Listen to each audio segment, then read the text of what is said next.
بسم اللہ الرحمن الرحیم۔ ناظرین، آج چودھری شجاعت کی فرمائش پر بات کرنی ہے کہ انہوں نے یہ بات جو کی ہے ماشاء اللہ کی تعریف کی، تو اس کی شان نزول کیا ہے۔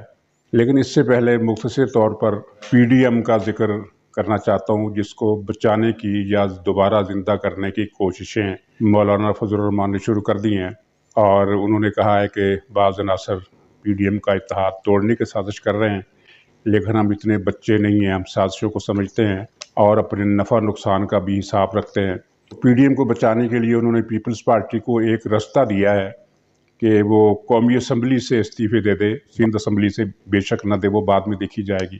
لیکن یہ پیشکش جو انہوں نے پی ڈی ایم کو بچانے کے لیے کی ہے وہ 3-4 دن پہلے بھی کر چکے ہیں، جس دن پی ڈی ایم ٹوٹا تھا۔ پیپلز پارٹی نے اس وقت بھی یہ کہا تھا کہ وہ اپنی ایگزیکٹو کے اجلاس میں اس پر رائے لے گی، اور یہ اجلاس ابھی تک ہوا نہیں ہے۔ دیکھتے ہیں کہ پیپلز پارٹی کیا رد عمل دیتی ہے۔ اگر وہ یہ تجویز مان لیتی ہے تو پی ڈی ایم کا ریوائول ہو جائے گا، لیکن لانگ مارچ کا موقع تو پھر بھی ہاتھ سے نکل جائے گا۔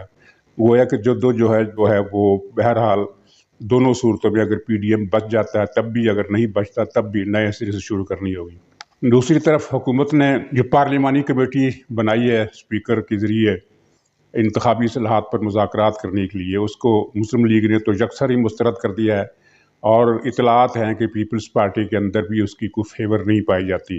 یعنی پیپلز پارٹی سے جو حکومت کو یا اسٹیبلشمنٹ کو یقینی حد تک توقع تھی کہ وہ انتخابی اصلاحات کے لیے مذاکرات پر تیار ہو جائے گی، وہ فی الحال کھٹائی میں ہے۔ مسلم لیگ کے رانا ثناء اللہ نے تو یہ کہا ہے کہ اس کمیٹی کے ساتھ ہم مذاکرات نہیں کریں گے کیونکہ اسپیکر جو ہے وہ بے وقت ہے۔ یہ رانا صاحب کی ایک قسم کی رعایت ہے جو انہوں نے اسپیکر سے برتی ہے، ورنہ اعتماد کا ووٹ لیتے وقت جو نوسر بازی اسپیکر صاحب نے کی تھی اس کا حوالہ دے کر انہیں نوسر باز بھی کہہ سکتے تھے، بدیانت بھی کہہ سکتے تھے، لیکن انہوں نے صرف بے وقت کہا ہے، اور یہ بے وقت بھی در حقیقت 100% صحیح لفظ ہے، کیونکہ اسد کیتھر صاحب پاکستان کی تاریخ میں پہلے اسپیکر ہے جنہوں نے اپنے منصب کو بے توقیر کر دیا ہے۔ چلیے آگے بڑھتے ہیں۔ چودھری شجاعت کا جو بیان ہے، انہوں نے 4 مارشل لاؤں کی تعریف کی ہے اور کہا ہے کہ عمران حکومت چونکہ ناکام ہو گئی ہے مہنگائی کنٹرول کرنے میں، اور اس لیے ہم مارشل لاؤں سے بے شک اختلاف کریں، لیکن جب بھی مارشل لا آتا ہے تو 2 ہفتوں میں مہنگائی کم ہوتی ہے۔ اس بیان کو 3 معنی دیے جا سکتے ہیں، یعنی اس کی شان نزول کی 3 قسمیں ہو سکتی ہیں۔ ایک یہ کہ یہ چودھری صاحب کے دماغ کا فطور ہے جو ہر کچھ عرصے بعد رہ کر بھڑک اٹھتا ہے، یا پھر یہ اس مایوسی کے رد عمل ہے جو پنجاب کی وزارت اعلیٰ نہ ملنے سے انہیں ہوئی ہے، کیونکہ یہ تو طے تھا 1 مہینہ بلکہ 15 دن پہلے تک کہ پنجاب میں عدم اعتماد کی تحریک کے ذریعے بزدار کی چھٹی کرا دی جائے گی اور اس کی جگہ پرویز الہی کو وزیر اعلیٰ بنایا جائے گا، اور اس نئے سیٹ اپ میں پیپلز پارٹی کو اہم حصہ ملے گا۔ یہ منصوبہ جسے بڑوں کی تائید بھی حاصل تھی اور پی ٹی اے کے اندر کے لوگ بھی اس کی حامی تھے، نواز شریف نے اس کی مخالفت کر کے ناکام بنا دیا، جس کا غصہ زرداری صاحب کو بھی ہے اور جس کا غصہ چودھری شجاعت کو بھی ہے۔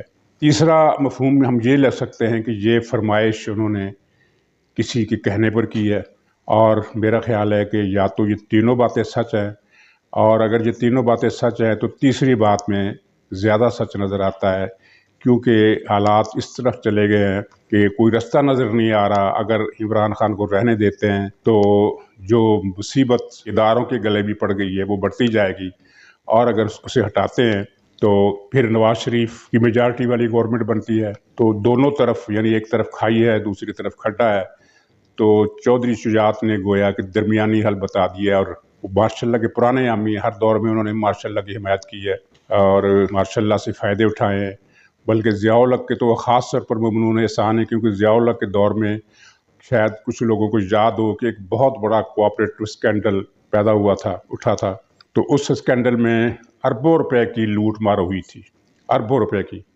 اور اس کے بعد کوئی کارروائی نہیں ہوئی، اور جنہوں نے اربوں روپے ہضم کرنے تھے وہ کر لیے۔ تو جناب چودھری صاحب تو پھر اتنے بڑے احسان کو کیسے بھول سکتے ہیں؟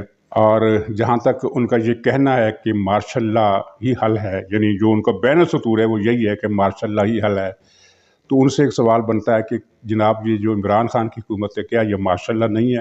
در حقیقت یہ 5واں مارشل لا ہے۔ ایک بہت بڑا جھوٹ ہے، یہ تواتر سے بولا جاتا ہے کہ مارشل لا کے دور میں ترقی ہوتی ہے، استحکام ہوتا ہے، آپ ہسٹری پڑھیں ایوب خان سے لے کر آج تک یہ آپ کو اندازہ ہوگا کہ پاکستان میں جتنی بھی تباہی آئی ہے، جتنی بھی بربادی نازل ہوئی ہے، جتنی بھی مصیبتیں نازل ہوئے ہیں پاکستان میں، جتنی بھی کمزوریاں آئی ہیں، جتنے بھی نقصانات پہنچے ہیں، وہ سب ان 5 مارشل لاؤں کے دور میں پہنچے۔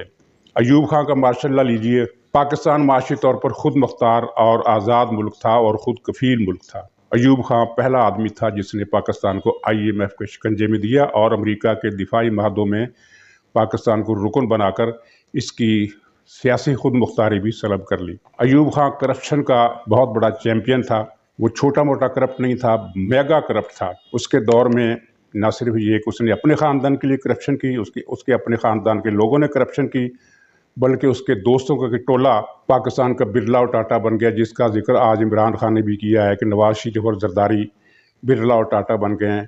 انہوں نے یہ نہیں بتایا کہ تحریک انصاف میں اس وقت 50 سے زیادہ ٹاٹا اور برلا جمع ہیں، وہ کس نے بنایا ہے۔ بہرحال ایوب خان کی جو ایک خارجہ پالیسی تھی وہ بھی شرمناک ہے۔ اس نے چین کے مانگے بغیر پاکستان کے کشمیر کا ایک ٹکڑا بڑا رقبہ جو سیاچن گلیشیئر سے بھی بڑا رقبہ تھا وہ چین کو دے دیا۔ چین نے مانگا نہیں تھا، اس نے خود دیا۔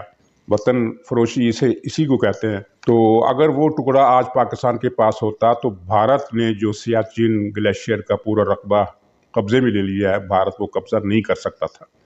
یہ ایوب خان کی ایک بڑی غداری تھی پاکستان کے ساتھ۔ بلوچستان میں بھی اس نے ایک واردات ڈالی۔ اس نے اپنے خاندان اور اپنے رشتہ داروں اور اپنے دوستوں کو جس طرح کرپشن کرنے کے مواقع دیے وہ تاریخ کا حصہ ہے۔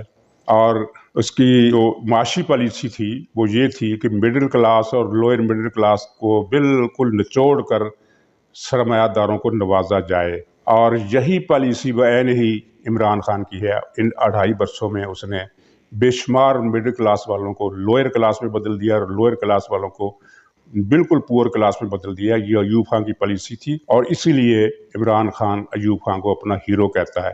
کوئی آدمی جو کرپشن کے خلاف ہو وہ ایوب خان کا حامی نہیں ہو سکتا، چاہے جائے کہ ایوب خان کو وہ اپنا ہیرو مانے۔ اس کا مطلب یہ ہے کہ جو کرپٹ ہے وہ ایوب خان کو اپنا ہیرو مانے گا۔ تو ایوب خان نے اور بھی بہت سارے کارنامے کیے جس کی تفسیر کے لیے پوری کتابیں لکھی گئی ہے۔ اس کے بعد یحییٰ خان صاحب آئے، انہوں نے جو کیا وہ بھی آپ کے سامنے ہے۔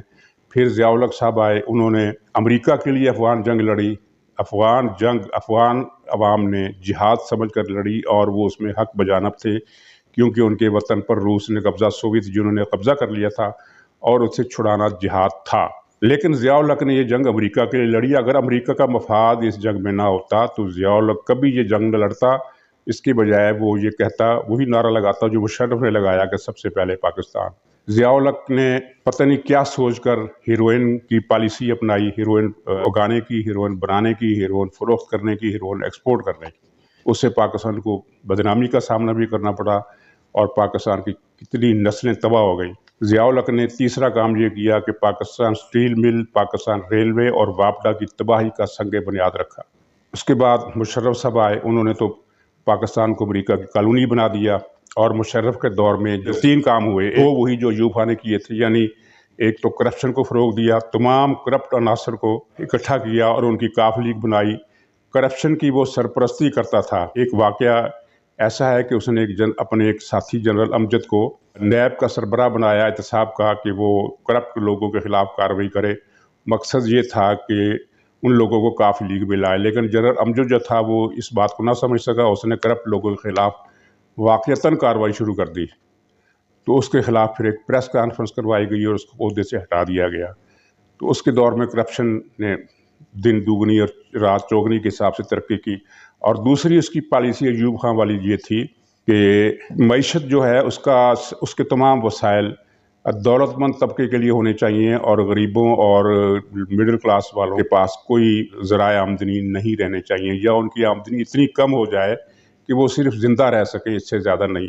اور یہی وہ پالیسی ہے جو عمران خان اب بدرجہ تم یہ اس کو نافذ کر رہا ہے اور کامیاب کر رہا ہے۔ تیسری مشرف کی پالیسی یہ تھی کہ تعلیم اور صحت، ان کی سہولتیں middle class, lower middle class کی پہنچ سے باہر ہونی چاہیے۔ صرف اپر کلاس کو یہ حق ہونا چاہیے کہ وہ تعلیم حاصل کرے اور صحت کی سہولتیں حاصل کرے۔ یہ سیاسی بیان نہیں ہے، یہ فیکٹ ہے، ریکارڈ پر ہے کہ ضیاء الحق کے دور میں تعلیم اور صحت کی سہولتیں اتنی زیادہ مہنگی ہو گئی، سرکاری تعلیمی ادارے کم ہوتے گئے، پرائیویٹ ادارے بڑھتے گئے، یہاں تک کہ اب